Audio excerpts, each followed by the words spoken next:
Akkam jirtu maatiiwwan taaddachuuf kan biyya keessaa falateessanii barnoota keenya hordoftan. Barnoota keenya yeroo darbee keessatti waa'ee hima ijaaruu waliin baranne turre. Maarree barnoota yeroo darban irratti barnoota guddaa akka barattan abdii guddaa qabna. Ammallee kan isinirraa eegamu warra yuutuubii keenyaaf maatiin ta'anii warra maatii keenya hin taanee fi warri maatii keenya taatan yuutuubii keenya sheer gochuudhaan bira akka nuuf qaqqabsiistan, akkasumas immoo warri maatii keenya taatanii barnoota nuti isiniif qoonnu kanaa ayataan nu hordofaa isiniin jennaa. Har'a waan addaa qabadhee isiniif dhiyaadheen jira. Innis maallaa jecha fudhannee akkamittiin hima tokkoo fi isaa ol ijaaruu dandeenya kan jedhu qabadhee isiniif dhiyaadheen jira. Isin immoo maarree mee akkamittiin jecha tokko fudhannee akkamittiin hima ijaaruu akka dandeenyu waliin haa ilaallu.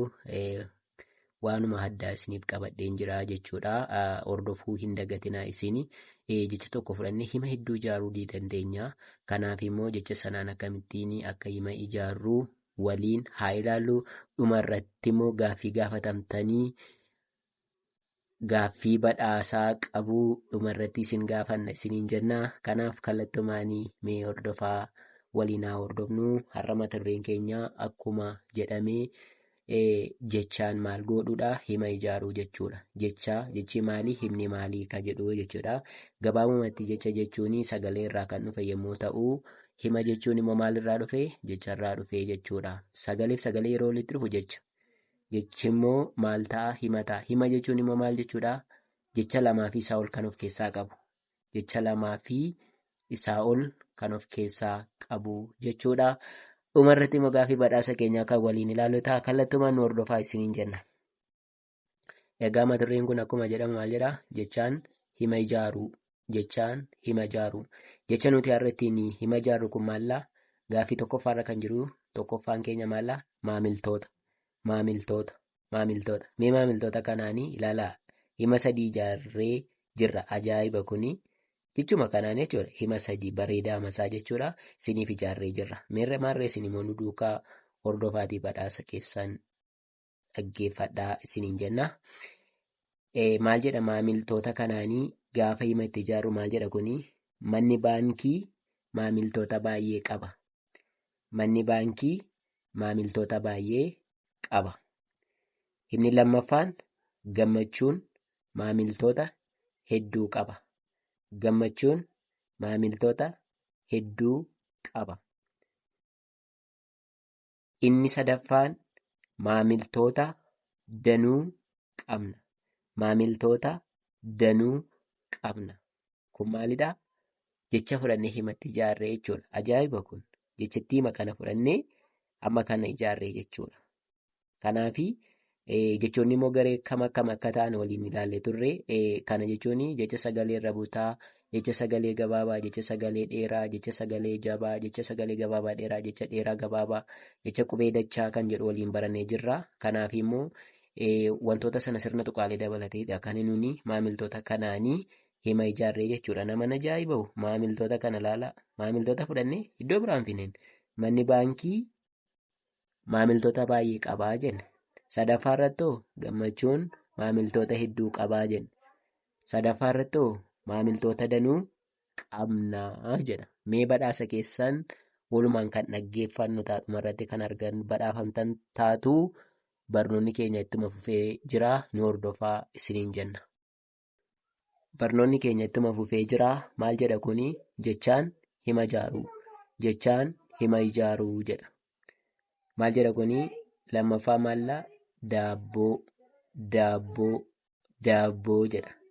Mee daabboo kanaanii himaa ijaaru. Maal jedha kuni? Himni tokkoffaanii mana daabboo seenaa. Mana daabboo seenaa. Mana daabboo seenaa jedha. Kun immoo maal jedhaa? Har'a ciree keenya daabboo nyaanne. Baay'ee gaariidha. Har'a ciree keenya daabboo nyaanne. Himni sadaffaanii daabboo qamadii baay'een jaalladha. Daabboo qamadii baay'een jaalladha jedha. Kuni maalirraa dhufeeti? Jecha daabboo jedhu kanaan hima sadii ijaarree jechuudha. Himni tokkoffaan maal? Mana daabboo seenaa. Inni lammaffaan har'a ciree keenya daabboo nyaanne. Inni sadaffaan daabboo qamadii baay'een jaalladhaa jedha. Maarree kunoo jecha kana fudhanneetu hima ittiin ijaarree jirra. Jecha kana fudhannee hima ittiin ijaarree jirra. Gaaffii badhaasa keenyaa ka jedhuuf immoo dhumarratti kan isiniif ibsinu ta'a. Egaa barnoonni keenyaa jecha tokko fudhannee akkamittiin jecha hima ijaaruu kan dandeenyu barnoota yeroo darban irratti isin ibsuu keenya ni yaadatama. Ammallee isuma itti fufnee jirra. Gara keeyyataa utuu hin dhufiin dursaa hima fixuun dirqama ta'a jechuudha. Kana jechuun immoo sagaleef sagaleen walitti dhufeetu jecha ta'a. Jechaaf jechi immoo walitti dhufee hima ta'a. Himaaf himni immoo dhufee keeyyata ta'a jechuudha. Keeyyata sana barreessuuf dubbisuutuun rakkatiin jalqaba maalirratti jechuun hima irratti fixuu qabnaa jechuudha. Hubachuu qabnaa jechuudha. Waa'ee hima beekna taanaan waa'een keeyyataa nun dhibuu jechuudha. Keeyyata jechuun hima tokko, lama, sadii kun sadan kun deebi'ee keeyyata ta'uu ni danda'a jechuudha. Walitti dabaleetu barreessinee jechuudha. Kanaaf immoo keeyyanni akkuma himni jecha lamaatii isaa ol of keessaa qabu. Keeyyanni immoo jecha hima lamaa fi isaa ol kan of keessaa qabu ta'a jechuudha. Maarree gaaffii badhaasa keenyaatti kan isiniif dabarru jalqabatti maal isiniin jennee guyyoota sanbata xiqqaa fi sanbata guddaa namni daabboo kanaanii hima 5 nu barreesse hima 5 jechuudha. Koomentii jalatti namni hima 5 nuuf barreesse hima ittiin nu ijaare badhaasa nuti qabnu guyyoota sanbata xiqqaa fi sanbata guddaa barnoota karaa iimoo yookiin teelegiraama yookiin waasaappiidhaanii guyyaa sanbataa fi sanbata xiqqaa fi sanbata guddaa guyyaa keessaa sa'aatii 7 hanga 8tti ni ilaallaa. Kanaaf namni dursee argatee daabboo kanaanii hima 5 yoo koomentii jalatti nuu katabe ji'a tokkoo fi guyyoota boqonnaa kana sanbata xiqqaa sanbata guddaa kana keessatti sa'aatii 7 hanga 8 karaa waasaappii iimoo teelegiraama namni barachuu barbaadu nunaa quunnamuu. Abbaan hima kana ijaareera jedhee waan irratti ijaare sanaan iskiriinshuutii gaafa nu quunnamu bilbilli keenya yuutuubii keenya jalaa argachuu ni dandeessu. Achi jalaatti hima yoo itti ijaartanii hima 5 yoo ijaartanii iskiriinshuut gootanii yookiin suura irraa kaafattanii karaa iimoosa ta'uu karaa waasaappiitiin bilbila keenya yoo nu argattan ji'a tokkoo fi guyyoota sanbata xiqqaa fi sanbata guddaa sa'aatii 7 hanga sa'aatii 8 guyyaa keessaa barnoota afaan Oromoo kana isiniif laabnaa. Warri qubeen isiniif hin galle qubee keessan ittiin xumuruu dandeessu. Warri jechi isin hin galle jecha keessan ittiin xumuruu dandeessu. Warri hima isiniif hin galle waa'ee himaa ittiin xumuruu dandeessu.